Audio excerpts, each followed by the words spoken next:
Did you know that there are over 2.8 billion people who have a Facebook account, and 1.8 billion of those users use Facebook every single month?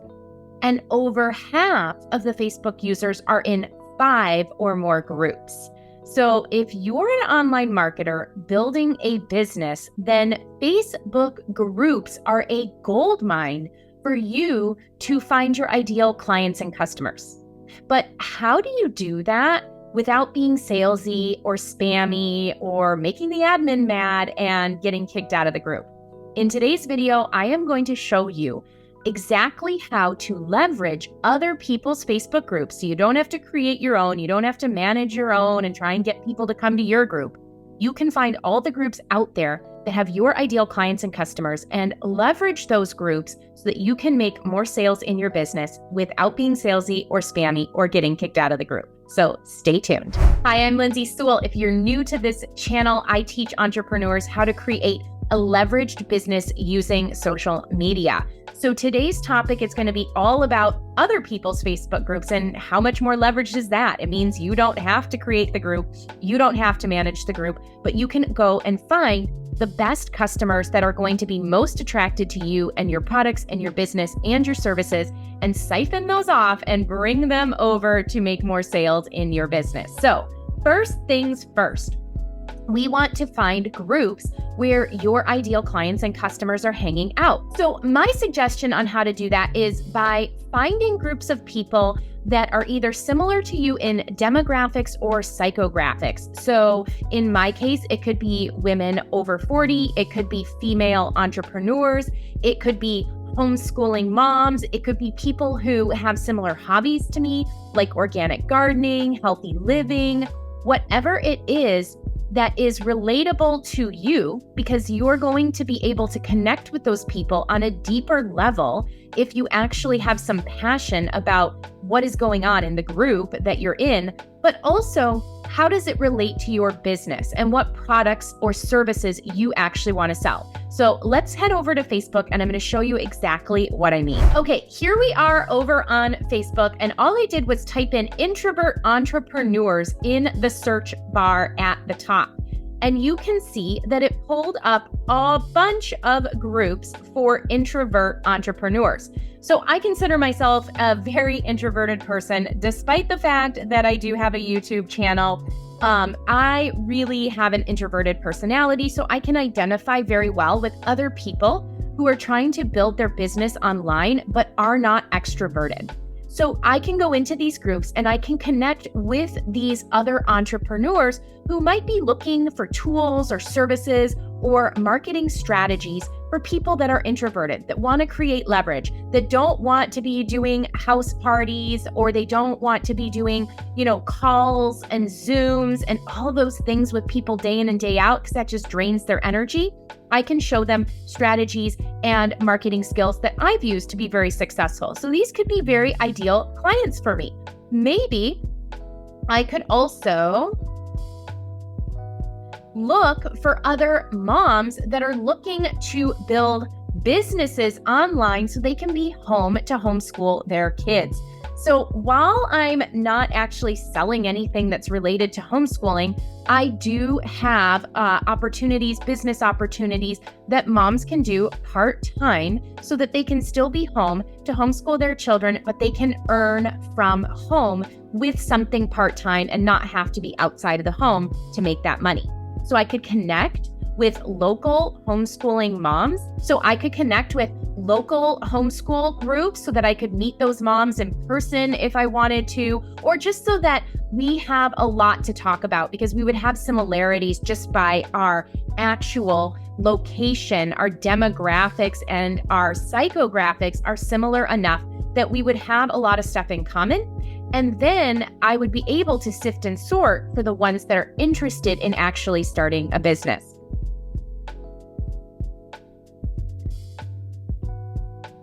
Maybe you have a health and wellness product. So you could look for groups of people that are interested in healthy living. So you could go into these groups and connect with other people that are very, very clearly focused on living a healthy lifestyle.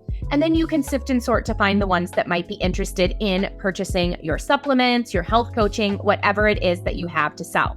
So now that you know how to find the groups, I highly suggest that you pick 1 to maybe max 3 groups that you are going to be consistently engaging in. And the reason I say this is that consistency is far more powerful than just spamming or posting in a bunch of groups. You want to consistently provide value and entertain, educate, inspire, and engage with the community members so that you become very familiar to them. What happens when somebody is familiar to us? We build the know, like, and trust, and we're willing to take their advice when they recommend something to us. So that's what you want to create. You want to create that real life familiarity with the members of 1 to 3 groups. And anything beyond that is going to take up so much of your time, you're likely to become overwhelmed. So we want you to focus in, find a good group. If the first one's not the right one, move on and find a good group where you can really nurture all of your leads and prospects inside of that community. Now, once you've found the group that you think this is the place that I want to put my focus for the next 90 days. Yes, I said it. Focus for the next 90 days, because it does take consistency over time for you to start showing up in people's feeds, for people to become familiar and comfortable enough with you that they're going to want to send you a friend request, go check out your profile, ask you about your products and services. So commit to being consistent for 90 days in that group. And the first thing you're going to want to do is you're going to want to post an introduction post. You're the new person to the group. You're the new kid on the block.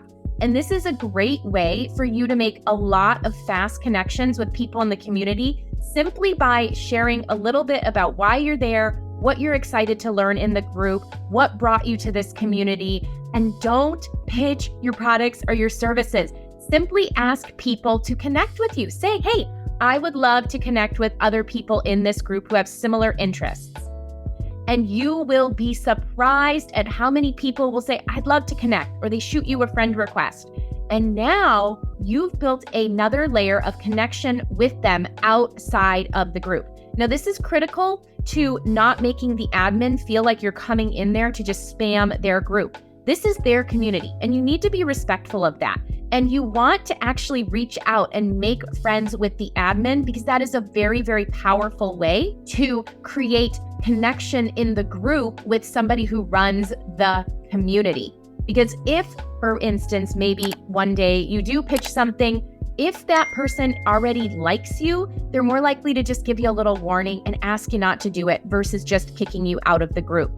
So make sure that you're coming in, make sure that you're connecting with the admin of the group, you're making your introduction post, and just asking people to connect with you to get started. Now, once you've done that introduction post, you've likely gotten a bunch of new connections, new friend requests, and those people are going to see everything that you're doing on your profile, which is actually where I suggest you do your selling.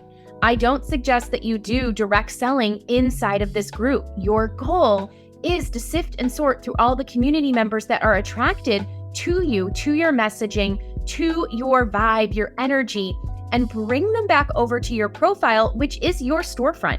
Your Facebook profile is your digital storefront. That's where you can post lives about your business. You can do curiosity posts. You can do direct pitches for your business over on your profile. You can invite people to webinars. You can invite people to join your email list.